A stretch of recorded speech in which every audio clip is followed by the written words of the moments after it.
how do we flip houses safely or as safe as possible in today's market? House flipping might be safer than buy and hold right now.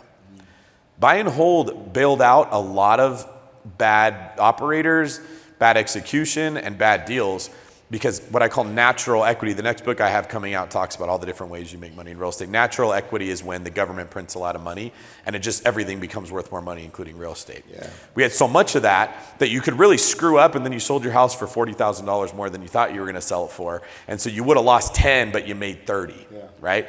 I think that that isn't happening to the same degree as what it was. So if you screw up on your buy and you're bleeding money, it's a lot harder to get out of it. But flipping, there's a lot of people that want to buy houses right now and not just investors. We tend to look at everything from this cash flow lens, but the majority of houses are bought by primary residence buyers. They're not bought by investors. So when you're flipping a house, it doesn't have to fit your matrix of what you're used to looking at things from an investor perspective. It just has to be a pretty house that somebody would want to live in, and there's still a ton of people looking to buy those. Yeah, that's awesome. Yeah, there's that, you guys probably saw the sponsor out there, Deal Flow. That's Cameron Cathcart's business, and I'm an advisor in it, which means I kind of help guide some decisions and some marketing around how to grow it. The reason I chose to do that, one, just because I love Cam and he's one of my best friends, but two, because I'm a big fan of flipping right now. Like, I actually think flipping is really good in this part of the market if you do it right, if you do it safely. And so the whole idea was like, here's how to scale up flipping. So anyway, if you're interested in more about that, obviously go talk to Cameron later. I'm a huge, huge fan of that strategy right now. Again, if you can do it right and if you can do it consistently. So yeah, I love flipping right now. Great point. Let's go house hacking. How do you house hack in this market? Is it different? If you want a house hack, you're in the best position ever. I think house hacking is the best strategy for the market that we're in right now, because house hacking isn't just real estate investing. It's real estate investing combined with prudent financial stewardship. So if you can eliminate the cost of your rent, even if you're not living for free, but you're just cutting it in half, like if you were normally going to pay $3,000 in rent and now you're only paying $1,500, that is the equivalent of getting more than $1,500 in cash flow for 3% down. Do you know anywhere you can put 3% down on a house and get $1,500? Because even if you get $1,500 in cash flow, you're still going to pay some taxes on that. But if you save $1,500, that's even better. And I see people that are paying $4,200 in rent, and they're like, I can't find any deals that work. Like, you're the easiest person ever to find a deal that works. Like, buy in the best neighborhood in the best location that you can, get the biggest, ugliest house that you can possibly find, turn it into several different sections, live in one of them and rent out the other ones. And then when you're done in it, go do the same thing again and rent out the unit that you were living in. Like, you almost can't miss. And they're like, no, I want to get cash flow. Yeah. You call that the sneaky rental, and I stole that from you also. Man, that's good. Do you remember calling it that? You come up with so many good ideas, you don't even remember all of them. They just flow out, man. Yeah. You called it the sneaky rental because you can buy a primary residence. No. You could buy a primary residence for 3% down or 5% down and then turn it into a rental property.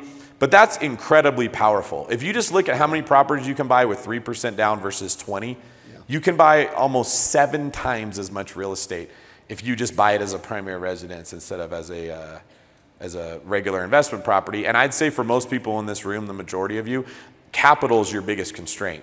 Like, properties will still cash flow, just go put 50% down. Problem solved. You guys are welcome. Right? But that's the problem, is we don't have 50%. So how do you get there? Well, if you're house hacking, you're buying in the right areas, you're giving yourself a timeline of several years, you're building the equity. Now the equity that you've built becomes the down payment for the next property that you're going to buy. What's funny, I was actually going to ask the next question was, and I don't know if you'll be able to address this as much as I can speak to it, but like large multifamily. How do we do large apartment complexes? And my answer was going to be, you put 50% down. Like, that's literally what we're doing. Maybe it's 50, maybe it's 45, but we're going, in order to make properties work today at interest rates where they are, we just got to we got to raise a whole lot more money, and we got to put a whole lot more down, and then it works. Now the cash on cash return is a whole lot lower. When, obviously the more money you put down in a deal, typically the lower, you're going to cash on cash return is. But that's the market we're in right now. So we're a little bit lower cash on cash return, which is actually why, at Open Door Capital, we decided, we're like, well, we're doing this value add, apartments or mobile home parks, but we're putting so much down that the cash on cash return is only 2 or 3% the first year. People want they get 5% in a checking account. It's like, how do you compete with that? How do we raise money? So, we're doing kind of like a hybrid on our newest fund, where we're doing like a private credit allocation, which is basically like funding some hard money loans, which are really, really good right now. Hard money is super high right now. So now we're getting cash flow from that mixed with equity long-term from the multifamily. Sounds like portfolio architecture. It sounds like portfolio architecture. You're right, man. That's good. I did it without even knowing it. That's great. So yeah, we combine it together and now we get cash flow. So just being creative like that and thinking, how do I make, again, it's the how question. We sat down in a room with all these smart people at Open Door Capital, and that was the question, like we wrote on a whiteboard. How do we compete with 5% savings accounts? Like how do we do that? How do we raise money in that environment?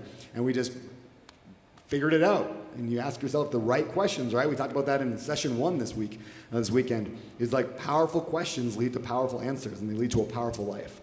So that's multifamily. Wholesaling, like how do we wholesale in today's market? I mean, right now, I would say the biggest problem for most investors is finding a good deal. And so if you're doing the work of finding the good deal, I can't imagine it being super hard to offload properties to buyers. The challenge with wholesaling is probably going to be because you can't guarantee that the values are just going to keep going up. Like you could overpay on a property before and you really didn't overpay because it went up 10, 15% in the next 6 months. That isn't there to the point where if you didn't get a good deal on that property, it might be harder to go get rid of it. And so I think it's just like a grind. Like you just got to be willing. I think I heard Henry say the other day, like you got to be willing to do the work that nobody else wants to do. Speaking of Henry, I keep seeing him laughing, but I'm not telling a joke, and I want to know like who is so funny that you think you need to be laughing at that's not me? Hi, just Henry. kidding. Does it work when I pretend to be jealous? Did anybody buy that? Like wholesaling to me is like if you're going direct to seller and you're putting the reps in, it's really good practice. That's going to be in the future where the best deals are maybe at some point the only deals. Like I'm very nervous about the future of the MLS with all the changes that we're seeing with real estate agents and how much like the overall market has kind of turned against that traditional model. Because in my mind, if you want to get the most money for your property as a seller, you put it in front of the most eyeballs you can get. That's pretty obvious. But if you can get to a property and get someone to sell it to you before everybody else sees it, the odds of you getting a good deal are exponentially higher.